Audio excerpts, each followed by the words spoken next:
ఏంటి భూమి, ఏం మాట్లాడుతున్నావు? నాకు ఈ సంబంధం నచ్చే నేను వీళ్ళని పిలిపించాను.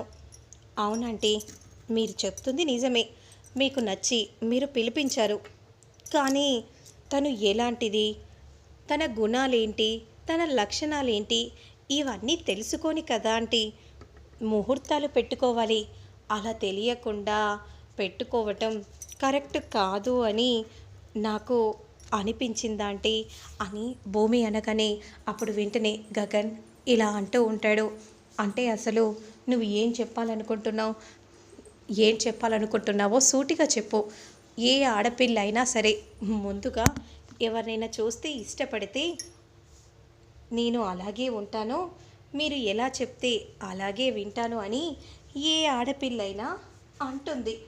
కావాలంటే నేను చెప్పిన మాట అబద్ధమని తనతో అనిపిస్తారా? అనిపివ్వండి అని అనగానే అప్పుడు వెంటనే చెప్పమ్మాయి, నువ్వు మా అమ్మని బాగా చూసుకుంటావని అన్నావు కదా, కాలు కింద పెట్టకుండా చూసుకుంటాను అని నువ్వే చెప్పావు కదా, అలాగే ఉంటావు కదా. అప్పుడు భూమి వెంటనే నువ్వు అలాగే ఉంటావా, అలా ఉంటానని అగ్రిమెంట్పై రాస్తావా ఏంటి? అగ్రిమెంట్పై నేను రాయాలా? ఏదో అలా మాటలకి ఎన్నో అంటాం, ఆ మాత్రానికి అవన్నీ ఇలా గుడ్డిగా పట్టుకుంటే ఎలా చెప్పండి అని విధంగా అనగానే ఒక్కసారిగా గగన్ షాక్ అయిపోతాడు. అంటే మీరు ఇందాక చెప్పిన మాటలన్నీ అవన్నీ ఒక నటన, మీరు భలేవారు, అసలు మీరు ఏం మాట్లాడుతున్నారో మీకైనా అర్థమవుతుందా? ఏదో మీరు నచ్చారని సరే అని మీ అమ్మగారిని పువ్వుల్లో పెట్టి చూసుకుంటానని అన్నాను. అంటే కాలం కలిసి వస్తే పువ్వుల్లో పెట్టి చూసుకుంటాను. ఏదో ఒకరోజు అత్త కోడలకి గొడవ కాకుండా ఉంటుందా? అంటే మా అమ్మతో మీరు గొడవ పెట్టుకుంటారా? ముందు మీరు ఇక్కడి నుండి వెళ్ళిపోండి. మీ మాటలతోనే నాకు అర్థమైంది ఇప్పుడు మా అమ్మని మీరు ఎలా చూసుకుంటారో. వద్దురా, నువ్వు అలా మాట్లాడకరా. అయినా నాకు తనకి ఏం గొడవ వస్తుంది? అమ్మ భూమి, ఏంటమ్మా ఆంటీ, తనని చూస్తుంటే మాత్రం కన్నింగ్లా అనిపిస్తుంది. వద్దా ఆంటీ, ఈ ఇంటికి సెట్ కాదు అని విధంగా అనగానే పద మమ్మీ, ఇంతకంటే నాకు మంచి వ్యక్తి వస్తాడు, ఇతనే ఉన్నాడా ఈ ప్రపంచం మీద అని అంటూ కోపంగా అక్కడి నుండి వెళ్ళిపోతూ ఉంటారు. ఇక పూరి మాత్రం భూమితో, అయినా ఏంటి నువ్వు, అసలే మా అన్నయ్యకు నచ్చక ఆ అమ్మాయి నచ్చింది, ఓకే అని చెప్పగానే పెళ్లి ముహూర్తాలు పెట్టుకునే వాళ్ళం. ఇలా నువ్వు మధ్యలో వచ్చి మొత్తం డిసప్పాయింట్ చేసేసావు. నేను డిసప్పాయింట్ చేశానా? ఎవరిని కూడా గుడ్డిగా నమ్మద్దని అన్నాను, అందులో తప్పేముంది? అంతలో గగన్ భూమి మాట్లాడిన దాంట్లో కూడా తప్పేమీ కనిపించలేదు.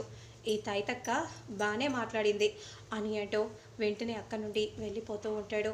నేను వెంటనే ఇంటికి వెళ్ళాలి, నేను ఇప్పుడే వస్తాను పోరి అని అంటూ వెంటనే అక్కడి నుండి బయలుదేరుతుంది.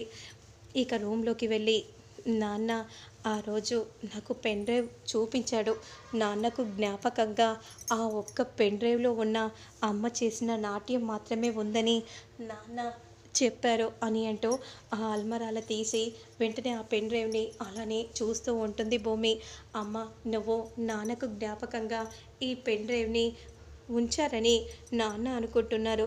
లేదమ్మా, నాకు జ్ఞాపకంగా నువ్వు మిగిల్చిపోయావమ్మా నాకు అని విధంగా అంటూ వెంటనే ఆ పెన్ డ్రైవ్ని ల్యాప్టాప్లో పెట్టుకొని చూస్తూ ఉంటుంది. ఇక అప్పుడు శోభ నాట్యం ఆడుతూ ఉంటే అదంతా చూస్తూ మురిసిపోతూ ఉంటుంది.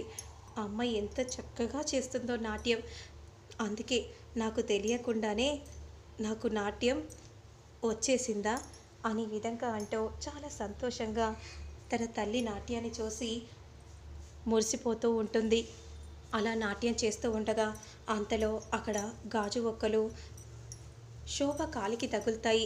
వెంటనే శోభ క్రింద పడుతుంది. ఇక అక్కడి నుండి వెంటనే శోభను హాస్పిటల్కి తీసుకెళ్తూ ఉంటారు. అమ్మగారు, మీరేం కంగారు పడకండి అమ్మగారు అని విధంగా అంటూ వెంటనే హాస్పిటల్కి తీసుకెళ్తూ ఉండగా అదే సమయానికి అపూర్వ రౌడీలకు సైగ చేస్తుంది. అదంతా కనిపెట్టిన భూమి ఒక్కసారిగా షాక్ అయిపోతుంది. అంటే ఇదే లాస్ట్ వీడియో. అక్కడి నుండి ఆ నాట్య మందిరానికి వెళ్ళిందంటే ఖచ్చితంగా ఆ అపూర్వ గారే ఏదో చేసుంటారు.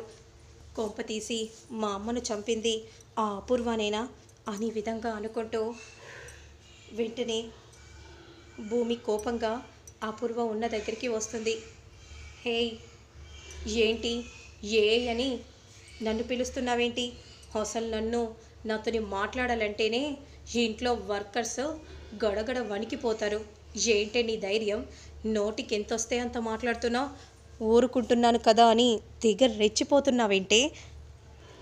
ఏంటి నువ్వు ఏం చేశావో నీకైనా అర్థమవుతుందా? నేనేం చేశాను? మా అమ్మని మీరు ఎక్కడికి తీసుకెళ్లారు? ఏమంటున్నావు? అసలు నువ్వు ఏమంటున్నావో నాకేం అర్థం కావట్లేదు. మా అమ్మ ఆ రోజు నాట్య మందిరంలో నాట్యం వేసింది. కాలికి దెబ్బ తగలడం వల్ల హాస్పిటల్కి తీసుకెళ్ళాలి, కానీ మీరెందుకు మా అమ్మను ఫ్యాక్టరీకి ఎందుకు తీసుకెళ్లారు? ఏం చేశారు? అసలు అక్కడికి తీసుకెళ్ళి చంపారా, లేదంటే కావాలని తీసుకెళ్ళి మంటల్లో కాలేలా చేశారా? ఏంటి ఏం మాట్లాడుతున్నావు? నేను మా అక్కని చెప్పడం ఏంటి? నాకంతా అర్థమవుతుంది. నువ్వే మా అమ్మని చంపావు. నువ్వేమంటున్నావో నీకైనా అర్థమవుతుందా? అయినా నేను అక్కని నేనెందుకు చంపుతాను? నువ్వే చంపావు. కావాలని ఫ్యాక్టరీకి తీసుకెళ్ళావు. హాస్పిటల్కి వెళ్ళాల్సిన మా అమ్మని మీరు అక్కడికి తీసుకొని వచ్చి అక్కడ కాలిపోయేలా చేసింది మీరు. మా అమ్మని ఈ భూమి మీదే, ఈ ప్రపంచం మీదే లేకుండా చెయ్యాలని అనుకున్నావు. అలాగే జరిగింది. మా అమ్మ చావుకు కారణమే నువ్వు అని ఈ విధంగా అనగానే ఒక్కసారిగా అపూర్వ షాకింగ్గా అలానే చూస్తూ ఉండిపోతుంది. ఏ భూమి, నువ్వు ఏం మాట్లాడుతున్నావో నీకేనా అర్థమవుతుందా? నువ్వు నా దగ్గర అన్నావేమో, మా బావ దగ్గర అంటే మాత్రం నిన్ను వదిలిపెట్టడు.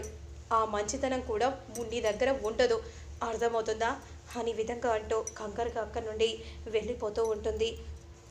అప్పుడు వెంటనే భూమి చిటిక వేయగానే ఆగిపోతుంది.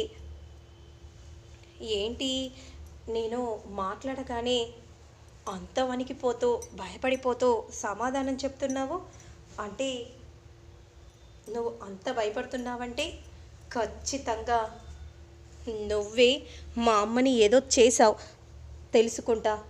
రెడ్ హ్యాండెడ్గా నిన్ను పట్టించకపోతే నా పేరు భూమియే కాదు అని విధంగా అంటూ అక్కడి నుండి వెళ్ళిపోతూ ఉంటే, ఇదేంటి ఇలా నన్ను ప్రశ్నిస్తుంది? నేనే చంపాలని బావకి తెలిస్తే అమ్మో ఇంకేమైనా ఉందా? నేనేదో ఒకటి చేయాలి, లేదంటే ఈ ఇంట్లో నాకు స్థానం లేకుండా పోతుంది.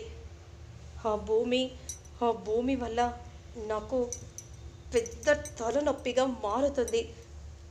దాన్ని మాత్రం బ్రతకనివ్వను అని అంటూ వెంటనే రౌడీలకు ఫోన్ చేస్తుంది. రేయ్, మీరేం చేస్తారో నాకు తెలియదురా, కానీ ఆ భూమి మాత్రం బ్రతకకూడదు అని విధంగా అంటూ వెంటనే కాల్ని కట్ చేస్తుంది. ఇక మరోవైపు మాత్రం మా అమ్మని చంపేసిన అపూర్వాన్ని మాత్రం రెడ్ హ్యాండెడ్గా పట్టిస్తాను, ఏదో ఒకటి చేయాలి, చేసి తీరుతాను అని మనసులో కోపంగా రగిలిపోతూ ఉంటుంది భూమి. ఏం చేయాలి, ఏం చేస్తే నిజాన్ని బయట పెడుతుంది? అలా చేస్తే ఖచ్చితంగా మా అమ్మను ఆ అపూర్వానే చంపిందన్న నిజం బయటపడుతుంది, చెప్తాను అని విధంగా అంటూ వెంటనే కోపంగా భూమి అక్కడి నుండి వెళ్తూ ఉంటుంది.